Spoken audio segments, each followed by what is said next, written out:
Terus gerakan ini, gerakan itu, kita dibikin apa lagi?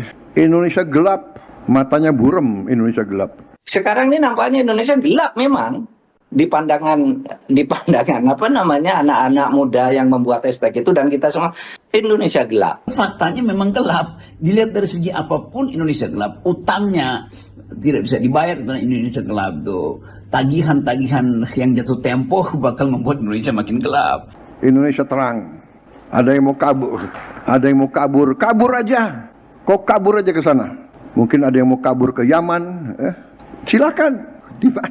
Wih, detik pertama saja telinga sudah panas. Indonesia gelap, matanya buram. Ya jelas buram kalau rakyat disuruh melihat angka-angka pertumbuhan ekonomi yang katanya bagus.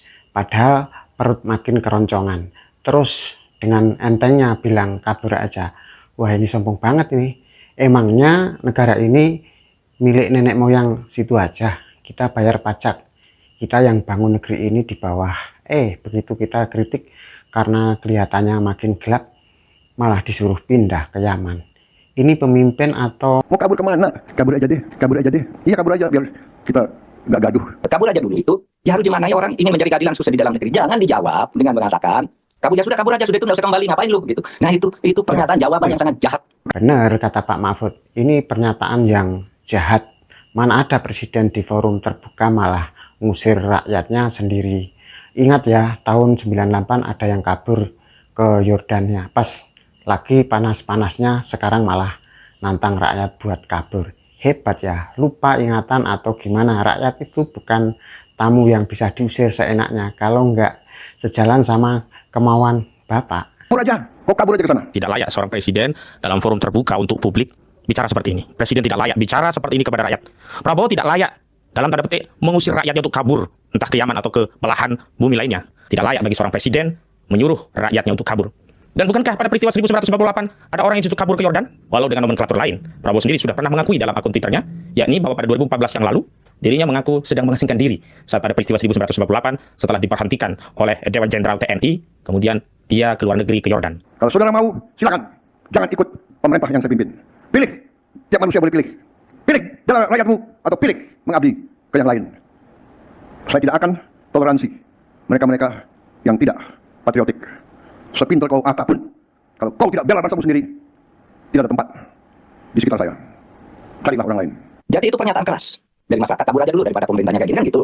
Nah, saya ingin sampaikan data yang saya ketahui sampai dengan akhir tahun 2023. Berapa jumlah warga negara Indonesia, pekerja migran Indonesia di luar negeri? Itu jumlahnya 9 juta orang, 4,5 juta di antara mereka itu ilegal. Kabur dari dalam negeri ke luar negeri karena mau mempertaruhkan hidup di sana. Di Indonesia tidak bisa hidup, dia lari ke Malaysia, istrinya ditinggal. Dia merawat anak orang di luar negeri, anaknya sendiri tidak ada yang merawat di dalam negeri. Ada yang mempertaruhkan nyawa di tengah lautan karena menjadi pekerja-pekerja kapal layar. Lalu kalau mati tinggal lempar ke laut. Anda tanya ke orang NTT, berapa setiap hari mayat orang NTT dikirim dari luar negeri, disiksa dan sebagainya karena mereka kabur dari dalam negeri untuk mencari hidup di luar negeri. Nah itu kalau negara tidak menyediakan hal seperti itu, ya orang ya kabur aja kan gitu kan. Banyak yang saya dengar itu dari studi-studi pekerjaan bisnis misalnya ya. Anak-anak muda di Indonesia mau cari izin di Indonesia susah setengah mati. Oleh sebab itu mereka-mereka yang mulai membangun kerja dalam startup itu mencari izinnya di Singapura, ke Dubai, kemana, mereka sebentar dapat di sana langsung operasi. Apa yang terjadi di Indonesia? Mereka dipersulit, di luar negeri mereka dilayani dengan baik. Ya kabur aja, yang tidak punya ijazah kaburnya dengan ilegal. Lalu harga diri bangsa kita itu menjadi terinjak-injak. Hei orang-orang pintar, bukalah berita, lihatlah, kita ditempatkan sebagai negara yang paling aman di dunia sekarang. Kabur aja deh. Iya kabur aja biar kita nggak gaduh. Nah Indonesia sudah baik ya, Indonesia sudah baik. Hei orang-orang pinter yang duduk di kursi mewah, lihat tuh data 9 juta orang kita sudah kabur duluan jadi TKI karena di sini nggak bisa hidup. Ada yang pulang tinggal nama, ada yang disiksa, mereka kabur bukan karena nggak patriotik tapi karena kalian gagal nyediain lapangan kerja, kalian asik efisiensi tapi dipotong anggaran umbi-umbian rakyat kecil. Sementara mobil mewah keliaran tetap di jalan terus. Malu dikit lah. Mas mengatakan kabur aja dulu. Karena itu mengikuti faham agar negara tidak rusak, saya tidak memberontak, kabur aja kan gitu kan. Nah di negeri lain diusir pemerintahnya. Hasina diusir, ya kan? Di Syria diusir, di Syria, Tunisia diusir semua. Nah kita mau kabur aja cari hidup lalu nggak boleh pulang. Itu jawaban yang sangat tidak bijaksana menurut saya. Di tahun 2050, India nomor 3, Indonesia nomor 4. Kan keren. Indonesia di atas Jerman, di atas Jepang, di atas Inggris, di atas Perancis. Kok Indonesia gelap?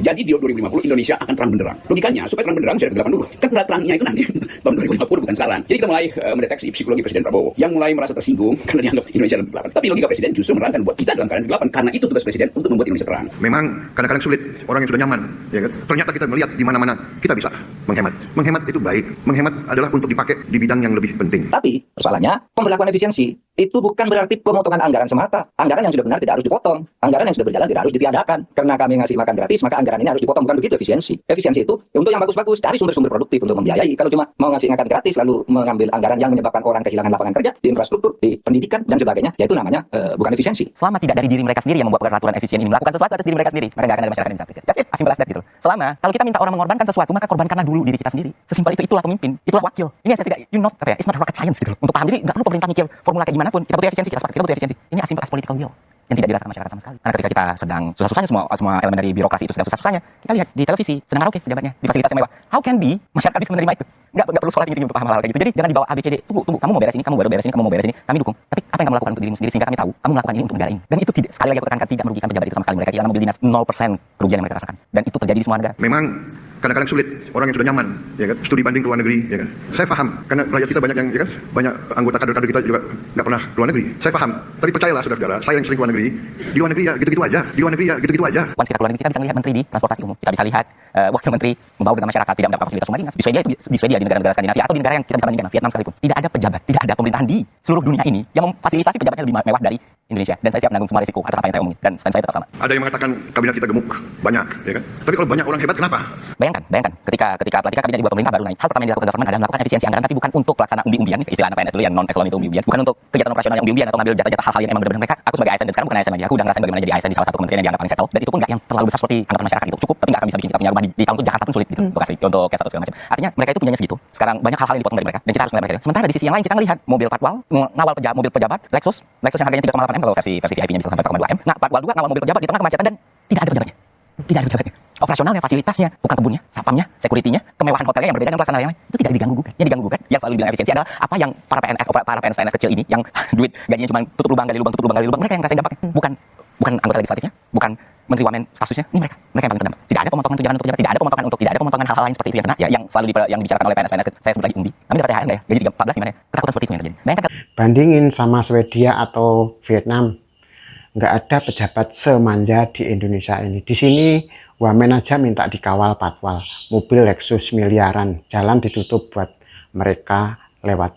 Rakyat disuruh sabar, disuruh irit, tapi kalian pamer kemewahan. Ini depan mata rakyat yang lagi susah. Itu namanya bukan efisiensi, itu namanya penindasan yang dibungkus peraturan. Kali ini kita shifting aja, cuma posnya sedikit. Pemerintah berhasil menunjukin political will yang bagus. Oke, kita butuh dana banyak karena kita mau buat sesuatu yang besar dan kita butuh melakukan ini. Karena kalau kita nggak bisa ngejar pertumbuhan ekonomi 6-7%, kita nggak akan pernah naik pendapatan per kapita 4.540 sampai 13.640. Maka dibutuhkan satu langkah yang harus kita lakukan. Nah, hal pertama adalah kita akan melakukan efisiensi anggaran dengan mengurangi fasilitas pejabat-pejabat mewah. Yang mana tanpa fasilitas itu kehidupan mereka udah enak. Tidak akan mengurangi apapun dari kehidupan mereka. RI 36 yang kemarin jadi masalah tanpa mobil Lexus itu yang bahkan tidak ada di LHKPN, dia masih punya banyak lagi mobil lain yang bisa dipakai gitu. Nggak mengurangi apapun. Political will yang bagus, sentimen masyarakat bagus. Dan ketika misalnya ternyata ini belum cukup nih, kita harus adjust ya PPN-nya, tax ratio kita masih lemah loh. Masyarakat kita itu masih berada di sektor informal. Bagaimana kalau kita geser ke sini nih? Bisa nggak masyarakat bantu? Satu move aja. Nggak akan ada penolakan segitu besar. And then setelahnya apa? Makan siang gratis dibuat secara berkala gitu. Nggak yang langsung berat, tapi dimulai dari daerah terluar misalnya yang emang benar-benar butuh. Itu kan nggak perlu kita singkirkan kan. Makan siang gratis itu bukan satu program yang sejelek itu, no. Itu dilakukan banyak di negara, tapi dimulai dari daerah-daerah terluar Indonesia yang emang benar-benar butuh, disesuaikan. Nggak dibikin nanti birokrasinya sepanjang itu, disesuaikan misalnya daerah yang benar-benar nggak ada apa-apa dibuat dapur umum di sana langsung kayak gitu. Selama itu diberitakan, diinformasikan kepada masyarakat, oh duit gue dipakai dengan ini. Kita masih bicara program yang exactly sama. Dan ketika semua ini dibuat, maka nggak akan ada yang namanya Indonesia gelap ini muncul. Kita cuma perlu itu. Assalamualaikum warahmatullahi wabarakatuh. Jumpa lagi dengan saya di KMTV Channel.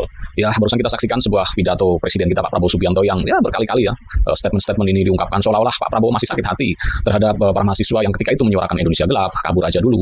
Dan itu mungkin momennya sudah setahun yang lalu, tetapi masih saja diungkit-ungkit ya oleh Pak Prabowo. Dan ini kan sesuatu yang ya kalau menurut saya sangat tidak bagus sekali. Karena di depan publik ketika Pak Prabowo meresmikan groundbreaking di Cilacap ya kemarin, Pak Prabowo berpidato dan kembali mengungkit soal Indonesia gelap, kabur aja dulu. Bahkan seolah-olah ini dalam tanda kutip Pak Prabowo ini mengusir warganya sendiri untuk kabur ya. Ini kan sesuatu atau narasi statement yang sangat tidak bagus.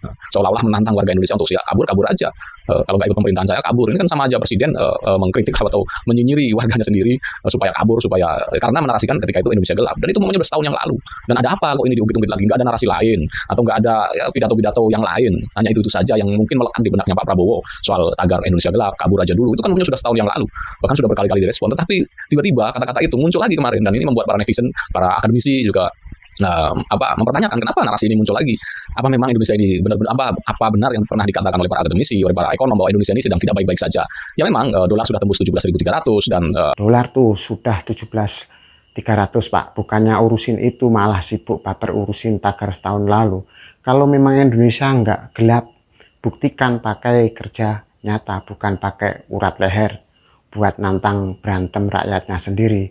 Pemimpin itu harusnya jadi oase yang menyejukkan, bukan malah jadi kompor yang bikin suasana makin keruh. Terima kasih yang sudah menonton. Jangan lupa like, share, juga subscribe yang belum. Makasih.